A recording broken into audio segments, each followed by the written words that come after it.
Mas me conta, Fabiano, por que acontece o diabetes gestacional? Qual que é a fisiopatologia do diabetes gestacional?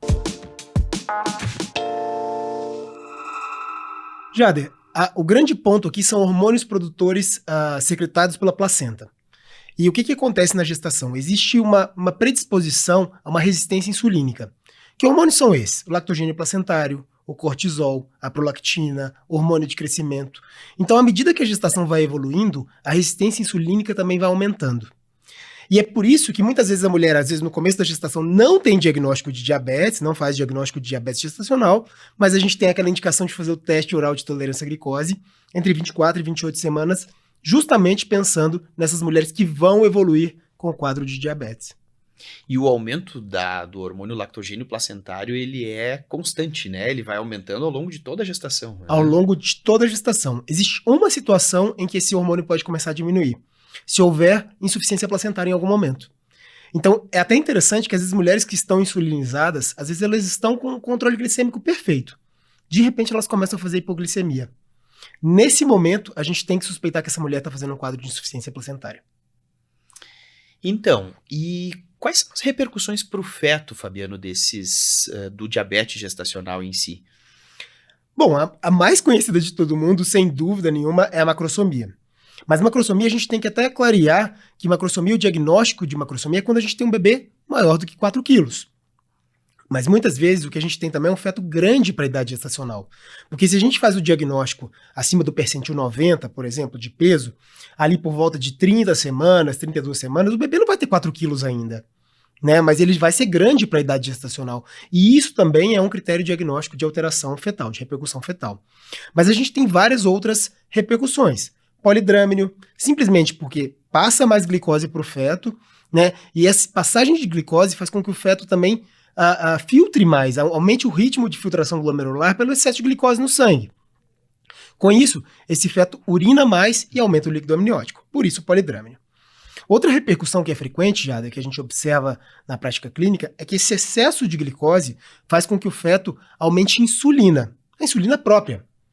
Porque a mãe tem um pâncreas que não dá conta de atender às expectativas ali dessa resistência insulínica, mas o feto ele tem um pâncreas que funciona bem. E aí, com isso, ele cria esse anabolismo que provoca um feto grande e a macrosomia, mas esse excesso de insulina associado ao excesso de glicemia faz com que esse feto também tenha uma diminuição da maturação dos pneumócitos tipo 2, que vão produzir surfactante. E por isso esses fetos podem ter desconforto respiratório após o nascimento. Né? Além disso, quando a gente tem um excesso de glicose no sangue do feto, a gente tem uma... Você deve lembrar disso. A hemoglobina, ela tem ela fica com maior afinidade pelo oxigênio quando ela é glicada. Né? Então, se existe um excesso de glicose, a gente tem uma hemoglobina glicada mais alta. E essa hemoglobina glicada ela tem uma afinidade grande pelo oxigênio. E essa afinidade grande pelo oxigênio faz com que essas hemácias cheguem nos tecidos e não liberem esse oxigênio para as células. O que faz entender que é como se o feto sentisse que ele está em hipóxia, sabe? E por conta disso, ele produz mais hemácias. Olha como entra num ciclo muito maluco. Por isso que ele fica polissitêmico, né? Por isso que ele fica polissitêmico. Uhum. Só que quando ele nasce, Jader, esse excesso de células não é necessário mais, porque agora ele não está mais em hipóxia. A hemoglobina vai deixando de ser glicada. E aí o que acontece com essas hemácias? São destruídas. E ao serem destruídas, aumenta a bilirrubina indireta. Então, realmente, o que a gente observa é uma icterícia neonatal.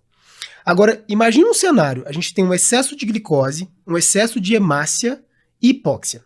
A gente está falando de um sangue que está mais viscoso, é como se ele estivesse mais denso mesmo, né, para passar pelos vasos sanguíneos. Se a gente tem hipóxia, ou seja, a gente pode ter lesão tecidual, mais um sangue viscoso, isso é um prato cheio para fazer o quê? Trombose. Uhum. E quando a gente faz trombose, esse feto tem risco de ir a óbito intraútero, que é o desfecho mais temido por todos nós. E é um óbito, já, que ele é súbito. A gente não tem como prever isso. Então, olha que maluquice isso, né? Então, a gente tá com uma gestante ali que tá feliz da vida, o neném mexendo, de repente, o neném começa a diminuir movimentos fetais e morre, sabe? Sem dar muito aviso prévio. E é por isso que o controle glicêmico do diabetes é tão importante. É a complicação mais temida, né? Eu acho que todos nós, obstetras, né, temos o grande receio, na verdade, que a gente tem é justamente esse óbito que às vezes acontece sem aquele aviso prévio, né? Sem dúvida. Sem a gente saber, né, que pode acontecer. E tem mais uma coisa, Jader. Esse excesso de insulina fetal após o nascimento, o mesmo que acontece com as hemácias. As hemácias não são mais necessárias para suprir aquela necessidade de oxigênio porque elas deixam de ser glicadas, então elas são destruídas. Em relação à insulina, esse excesso de insulina que é produzido faz com que o feto, na hora que ele tem um aporte de glicose normal, pela amamentação, por exemplo, ele faça hipoglicemia, porque a insulina está lá nas alturas. Então esse excesso de insulina faz com que ele tenha hipoglicemia neonatal. Isso sem falar no risco futuro, né? Fetos que nascem filhos de mães diabéticas descompensadas, eles têm maior risco de obesidade, síndrome metabólica, hipertensão e diabetes lá na vida adulta, lá no futuro. Então a responsabilidade de acompanhar e tratar bem essas mulheres é gigante. A gente já tem esses estudos a longo prazo, né? Mostrando que realmente esse risco, né, ele existe. É isso aí.